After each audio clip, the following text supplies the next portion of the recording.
કઈ લાભ કરો જો વરહે તો વળી લાભ થાય, વરહે ને એનું જાય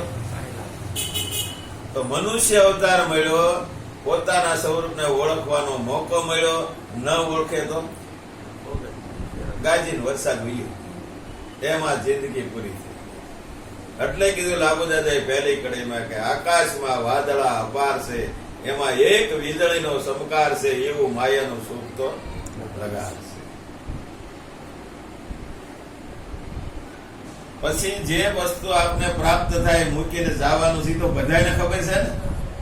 એ તો બધાને ખબર છે મૂકીને જવાનું છે, પણ કોઈ વિચાર નથી થતો મનની અંદર, કોઈ કલ્પના નથી થતી કે ભગવાન એક દી આ મારે મૂકીને જવાનું, પણ મારે જે હાસુ કાર્ય કરવાનું છે એ રસ્તો મને બતાવે. આપણે એવું માગ્યું કરે બસ, આપણે તો માગીએ કે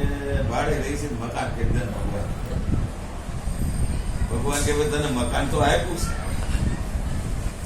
પણ એ મકાન ધરાવ નથી, તને હાલ ને હાથ મકાન આપ.